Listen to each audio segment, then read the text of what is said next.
Now, another question. If you could choose 5 players anywhere in the world that you would like to coach, who would they be? Oh, that's very different. Very difficult question. It happens too quickly. Does it?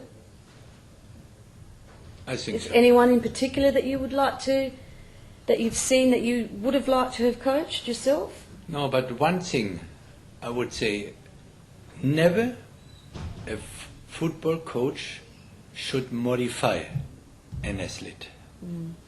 Because you should never touch anything of his character. Because when you have a gifted talent in your hands, he is a gifted talent because of what he is producing. And exactly. when you modify it, you just make an ordinary player out of a gifted player. And that would be a big mistake. So when we see gifted players, we should support their brilliancy and not their deficiencies. Their deficiencies we can polish. We can polish technically a little bit, but out of a very offensive player, you can make a reasonable defensive player. You must give him free flow that he can do his own things. You allow him to play his own football, what in a lot of professional teams in Europe it is the case. Ronaldinho don't have any functions. He can play anywhere he likes because he has a special letter of Freedom. freedom to do what his inner tells him at this moment. And I think this is also a certain generosity of the coach to not ask a gifted player for too many things. Now, what, in your opinion, who would you say are some of the best coaches in the world currently? Maybe the best coach is the best paid coach, actually. That is Rafa Benitez from Liverpool. This is a Spanish coach. I had some email contact with him some 7 years ago, but then when he moved from Tenerife to the famous club of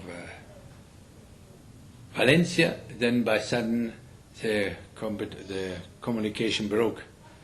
So I think he's a very good coach because he is working 20 hours and he has a coaching staff of at least 10 or 12 people to help him. Just for informatics, for analyzing the game, he has a staff of 5 people just around that. And inside this coaching staff, I don't mention all the medical stuff, the physiotherapist, the doctor, and so on.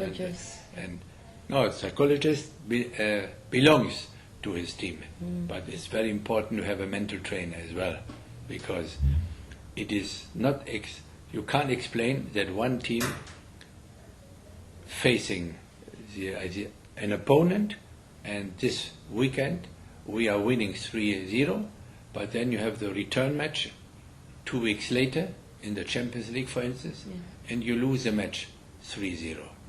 What happens? It is, have you lost your technique and have you lost your tactics or your physical fitness? It can't be. But maybe you lost your mind, because when you don't control yourself, how you can control an opponent? That's very important. Now I have a question for you. There are some parents out there with young players that are just starting in the game of football that may know not very much about football. What advice can you give them to steer their children in the right direction, to guide them? Just allow them to be kid. Give them a well-designed and planned game, simplified game, like the game of mini football, because they will discover all the contents of the game. They will score a lot of goals. They will also discover to defend the goals, and playing with 2 other players together. They are main actors. They have always attention. They are always close to the ball. They have very easy problems to resolve, because for me, a well-planned and designed game should become the master in the future of football, and not the coach. Now, with your model of coaching, what is the ideal scenario for you? So by that I mean, what signs do you look for to know that your philosophy is working? Sufficient ball touches. Don't have an artificial game. Allow the kids to do their own things when they play the full game. We are forced to give constantly on construction to orientate the players, because most of the players, they don't have the ball, but to get the ball, they just run to the ball. And not to have a chaos on the field, you have to instruct them to go back to their place, to have an artificial behavior on the field. So the player is most of the time is playing as a spectator, and he is not involved 100% in the game. Later on, we ask him to play the total game, but we are not preparing the players for the total game. That is why when we play 3 against 3 at the beginning, they can play all over the field. They can play in every position. They can enjoy every position. They can attack and defend at the same time, like in total football.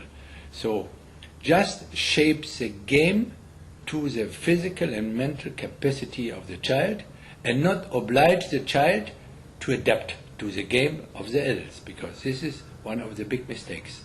And to repeat it again, the master should be the game, a simplified game, and not the coach.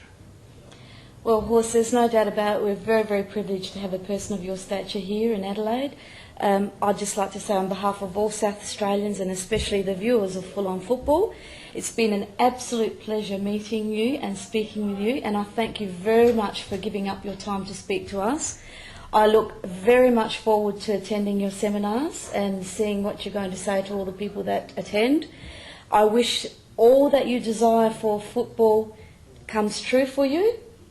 And I'd just like to say that, as we always do, as a parting gift, we'd like to give you a lovely, beautiful bottle of South Australian wine. Thank you. For Mr. Wine, and we hope that you enjoy it. And this wine here is called the Wise One, because indeed that is what you are. So there's only one thing left for me to say, and that's Horst Wein. Thank you very much. Dankeschön. Thank you, Annette. Thank you very allow much. me to... Thank you. Thank you. All the best.